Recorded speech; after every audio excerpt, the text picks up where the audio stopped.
Évangile selon Jean, chapitre 1. Au commencement était la parole, et la parole était avec Dieu, et la parole était Dieu. Elle était au commencement avec Dieu. Tout a été fait par elle, et rien de ce qui a été fait n'a été fait sans elle. En elle était la vie, et la vie était la lumière des hommes. La lumière brille dans les ténèbres, et les ténèbres ne l'ont pas accueillie. Il y eut un homme envoyé par Dieu du nom de Jean.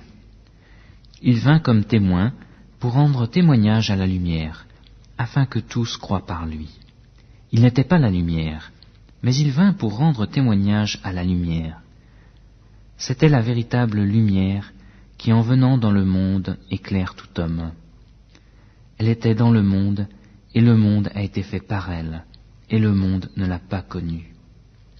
Elle est venue chez les siens, et les siens ne l'ont pas reçue. Mais à tous ceux qui l'ont reçue, elle a donné le pouvoir de devenir enfants de Dieu, à ceux qui croient en son nom, et qui sont nés, non du sang, ni de la volonté de la chair, ni de la volonté de l'homme, mais de Dieu. La parole a été faite chair, et elle a habité parmi nous, pleine de grâce et de vérité. Et nous avons contemplé sa gloire, une gloire comme celle du Fils unique venu du Père. Jean lui a rendu témoignage et s'est écrié, « C'est celui dont j'ai dit, celui qui vient après moi m'a précédé, car il était avant moi. » Et nous avons reçu tous de sa plénitude, et grâce pour grâce, car la loi a été donnée par Moïse, la grâce et la vérité sont venues par Jésus-Christ. Personne n'a jamais vu Dieu. Dieu, le Fils unique, qui est dans le sein du Père, lui, l'a fait connaître. Voici le témoignage de Jean, lorsque les Juifs envoyèrent de Jérusalem des sacrificateurs et des Lévites pour lui demander « Toi, qui es-tu » Il confessa, sans le nier, il confessa « Moi, je ne suis pas le Christ ». Ils lui demandèrent « Quoi donc ? Es-tu Élie » Il dit « Je ne le suis point. »« Es-tu le prophète » Et il répondit « Non. » Ils lui dirent alors « Qui es-tu » afin que nous donnions une réponse à ceux qui nous ont envoyés. Que dis-tu de toi-même ? Il dit « Je suis la voix de celui qui crie dans le désert. Rendez droit le chemin du Seigneur, comme a dit le prophète Isaïe. » Ceux qui avaient été envoyés étaient des pharisiens.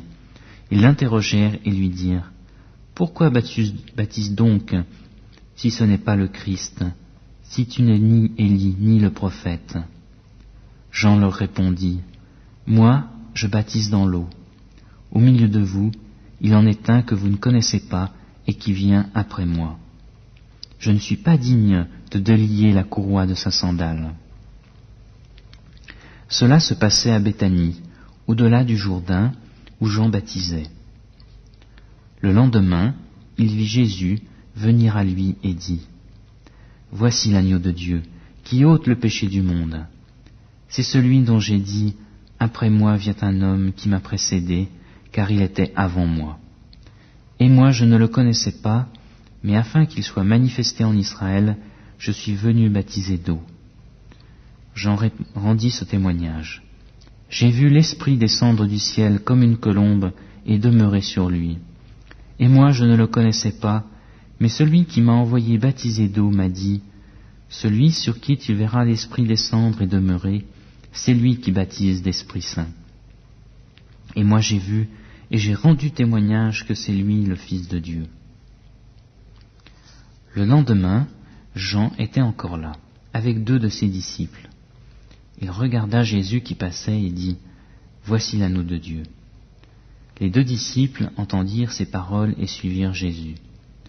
Jésus se retourna et vit qu'ils le suivaient, et il leur dit « Que cherchez-vous » Ils lui dirent « Rabbi », ce qui se traduit par « Maître », « Où demeures-tu » Il leur dit « Venez et vous verrez. » Ils allèrent et vit où il demeurait. Ils demeurèrent auprès de lui ce jour-là. C'était environ la 10e heure. André, frère de Simon-Pierre, était l'un des deux qui avaient entendu les paroles de Jean et qui avait suivi Jésus. Il trouva d'abord son propre frère, Simon, et lui dit « Nous avons trouvé le Messie », ce qui se traduit par Christ. Il le conduisit vers Jésus. Jésus le regarda et dit « Tu es Simon, fils de Jonas. Tu seras appelé Céphas », ce qui se traduit par Pierre. Le lendemain, il voulut se rendre en Galilée et il trouva Philippe. Jésus lui dit « Suis-moi ». Philippe était aussi de Bethsaïda, la ville d'André et de Pierre. Philippe trouva Nathanaël et lui dit « Nous avons trouvé celui dont il est parlé dans la loi de Moïse et dans les prophètes, Jésus de Nazareth, fils de Joseph. » Nathanaël lui dit « Peut-il venir de Nazareth quelque chose de bon ?»